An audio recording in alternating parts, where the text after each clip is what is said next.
Hello everyone, my name is TheMadScorpyon. Welcome back to another This Week in Destiny for September the 12th. Now, going through it, it is a lot of the double backs on a variety of other stuffs, but going into it, the future of Destiny with codename Frontiers.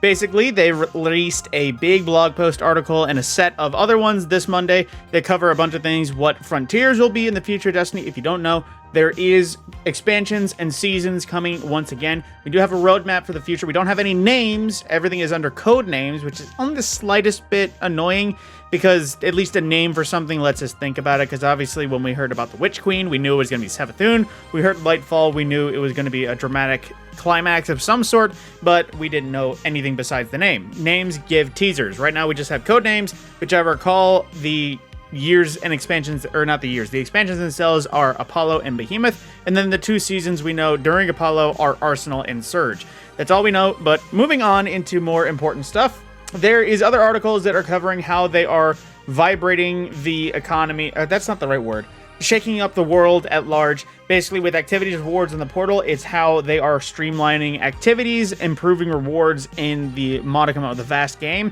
as well as activities that will hopefully keep the rotation cycle of just life more improved. Next, the new dungeon. It is going to be releasing the launch week of Revenant. The Revenant launches October 8th. The dungeon itself, October the 11th. I imagine that would be the same Friday. Yes, Friday, October 11th, 10 a.m. Pacific, aka Reset. New dungeon will feature a contest mode for the first time ever. So gather your fire team, save the date, and go for a world's first if you want to. Then with Encore, basically it's just telling us that Encore exists. It is going into the core of Nessus, discovering what Maya has been doing secretly down here to earn the new Choir of One Wyvern auto rifle. I am thoroughly enjoying this one. I don't think this is the best exotic mission reward, but it is certainly up there. It's pretty nifty and it's pretty unique in the way that it is a special ammo version of a basic weapon. So like the rocket pistols when they first came out, I am double specialing with a rocket pistol in this, and it is pretty dang fun having some hard-hitting weapons.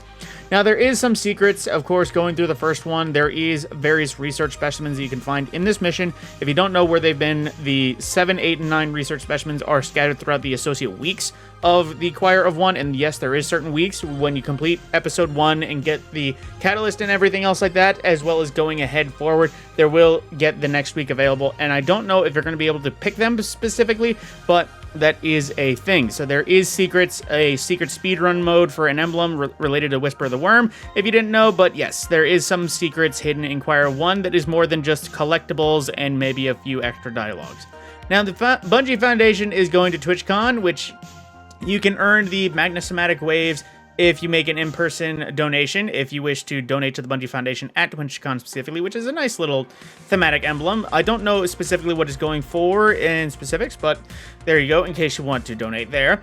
Now, the Sword Logic event, of course, has ended, I'd say, officially. I don't know if they'll ever bring it back, but from the sound of it, they're teasing the idea of more just fun events because they said so. So, moving on with that, they did share a lot of videos of people messing around and going at it with swords in every way possible, and of course some other ridiculous ways of doing the end game. Oh my god, Ninja Turtles. I didn't even notice that the first time I watched it, that looks amazing. But then the usual, is anyone else bored of Esoteric in every solo video? Is it just me? Literally all of his videos are just solo this, solo that. I know it's a triumph, but it's all it is. Moving on, however, the Legends of State 14 Destiny Art Show to Los Angeles on September 14th. So, again, with these, I mentioned this before, there is going to be a 10th anniversary art show in each of these locations. 2 in the United States, of course, 1 in London. Only 1 you need a passport if you don't live in London. But, again, there, if you wish to attend, it is going to be free. You just have to get yourself there. Otherwise, keep an idea on this for the official details. Now, the player support update. Now, if you don't know, with the 10th anniversary, there is a triumph that requires you to spend some time in the Skywatch location on the Cosmodrome, and it requires kills and engram drops. They aren't dropping at an increased rate. They are going to be addressing this more specifically in the future in case anyone wants to grind it out at a faster pace, but Otherwise, if you wanted to, you can just go for it. This Triumph and the Legend title will be available until Codename Apollo ships sometime in 2025, so you have plenty of time to actually wrap it up.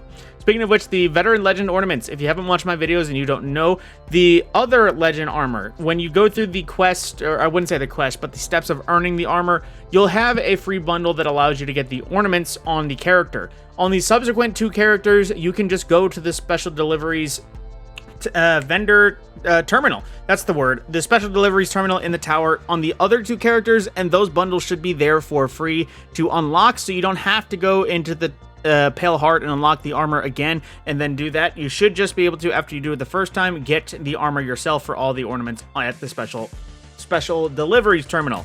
Don't know why that kept going up. But then we are getting into the art of the week. Some excellent looking EXO art right here, as well as a Destiny 10 years montage. I believe I saw this somewhere else, or at least maybe that. But with that, that is the end of This Week in Destiny. It is very brief and short. So just to reiterate some things that we learned with Frontiers, we do have 2 expansions a year. They're going to be slightly smaller than the usual yearly expansion, but otherwise it's going to continue.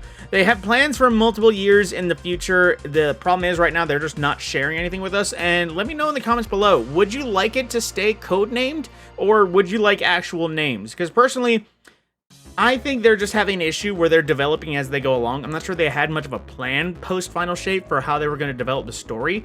Obviously, they developed things way ahead of time, but I'm not sure they had as much time to plan ahead with the recent story developments. So they are talking about a multi-year development process, but they haven't given us any names. So it's hard to say whether or not they have an idea of where they're going, or if they just have an idea for what they're doing, but they don't have a specific lockdown name for anything yet.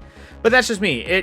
Let me know in the comments below, would you prefer names or more details, or otherwise are you fine keeping it with code names and just small teasers for now, aside from the just concept art and code names? With that, my name is TheMadScorpyon. I will see you in the next video.